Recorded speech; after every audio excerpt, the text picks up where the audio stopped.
Hello, I welcome you all on the engineer Sahil का ज्ञान YouTube channel. आज हम इस वीडियो में बात करेंगे मेमोरी मैनेजमेंट टेक्निक्स के बारे में। तो जो मेमोरी मैनेजमेंट टेक्निक होती है वो टू टाइप की होती है। पहली होती है कंटीजियस मेमोरी मैनेजमेंट और दूसरी होती है नॉन कंटीजियस मेमोरी मैनेजमेंट। तो सबसे पहले हम बात करते हैं कंटीजियस मेमोरी एलोकेशन के बारे में। तो जो कंटीजियस मेमोरी एलोकेशन होता है ना, उसमें क्या होता है, जो सिंगल जो कंटीजियस सेक्शन होता है, या फिर मैं बोल सकती हूँ जो पार्ट ऑफ मेमोरी होती है ना सिंगल, वो प्रोसेस को एलोकेट की जाती है। इसमें क्या होता है, जो मेमोरी मिली है ना प्रोसेस को, वो डिस्ट्रीब्यूटेड मैनर में नहीं मिलती। पूरी की पूरी जो प्रोसेस को जो मेमोरी मिली है ना, वो कहाँ पे मिली है, एक एक साथ ही मेमोरी में मिलती है। जैसे कि अगर मैं बोलूँ कि ये मेमोरी है, उसमें ये ब्लॉक ऑक्यूपाइड है और ये वाला ब्लॉक ऑक्यूपाइड है। ये क्या है, टू के बी, फॉर एग्जाम्पल 2 KB का मेमोरी यहाँ पे फ्री है। एक प्रोसेस आई P1, उसको भी क्या है, P1 प्रोसेस आई, जिसको भी क्या चाहिए, 2 KB का स्पेस चाहिए, 2 KB की इसकी साइज है। तो इस प्रोसेस को मेमोरी कहाँ पे मिल जाएगी, पूरी की पूरी प्रोसेस कहाँ पे आ जाएगी, इस ब्लॉक के अंदर आ जाएगी। तो इसे क्या बोला गया है, कंटीजियस मेमोरी मैनेजमेंट बोला गया है। और अगर हम बात करें कि नॉन कंटीजियस मेमोरी, देखो अब मैं बात करती हूँ सेकेंड मेमोरी एलोकेशन की, जो है नॉन कंटीजियस मेमोरी मैनेजमेंट। इसमें क्या होता है, जो प्रोसेस होती है ना, उसको कंप्लीटली एक ही जो मेमोरी लोकेशन है ना, वहां पे जगह नहीं मिलती। इसमें क्या होता है, जो मेमोरी जो मिलती है ना प्रोसेस को, वो डिफरेंट डिफरेंट लोकेशन पे मिलती है। जैसे कि अगर मैं बोलूँ कि अगेन ये मेमोरी है, उसमें ये अलोकेटेड है और ये पोर्शन अलोकेटेड है।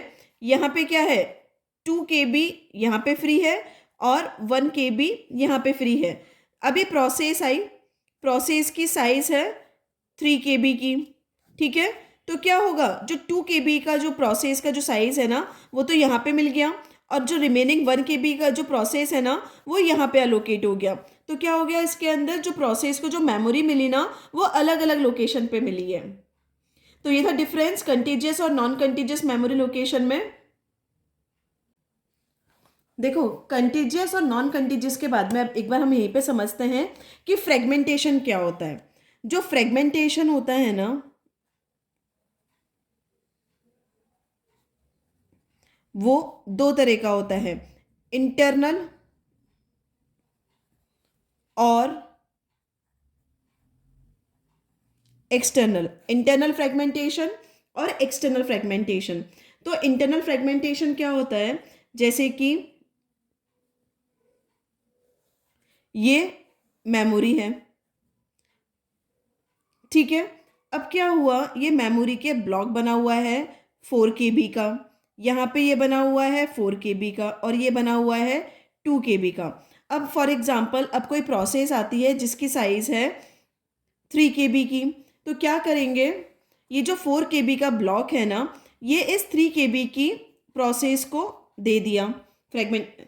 तो क्या होगा, ये जो 1 KB का जो बचा ना, 1 KB का जो मेमोरी बचा ना, इसको क्या बोलेंगे, इसको बोलेंगे इंटरनल फ्रेगमेंटेशन।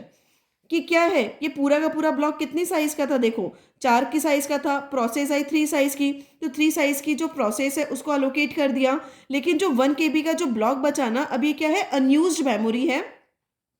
और ये जो 1 KB जो मेमोरी है ना, वो किसी और प्रोसेस को भी अलोकेट नहीं कर सकते हैं। तो इसलिए इसको क्या बोला गया, इंटरनल फ्रेगमेंटेशन बोला गया। अब देखो, अगर मैं एक्सटर्नल फ्रेगमेंटेशन की बात करूं, तो फॉर एग्जांपल ये क्या है, अगेन ये मेमोरी ब्लॉक है, उसमें क्या है, ये 10 साइज का मेमोरी ब्लॉक फ्री है। उसके बाद में ये जो 20 साइज का है, वो क्या है, ये ब्लॉक ऑक्यूपाइड है। उसके बाद में अगेन क्या हुआ, ये जो 5 साइज है ना, उसका जो मेमोरी ब्लॉक है ना, वो फ्री है। तो अभी प्रोसेस आती है, सपोज 12 KB की एक प्रोसेस आई।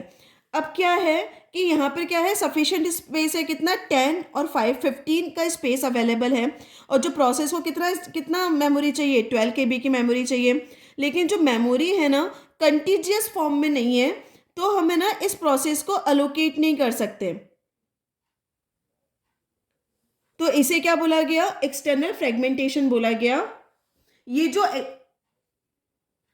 देखो, ये जो कंटीजियस मेमोरी, तो देखो ये जो कंटेजियस मेमोरी अलोकेशन होता है ना, वो हमेशा किससे सफ़र करता है? इस एक्सटर्नल फ्रेगमेंटेशन से सफ़र करता है। तो इस वीडियो में हमने समझा contagious memory management, non contagious memory management और फ्रेगमेंटेशन के बारे में। आज की वीडियो में इतना ही। मिलते हैं नेक्स्ट वीडियो के साथ में। Thank you.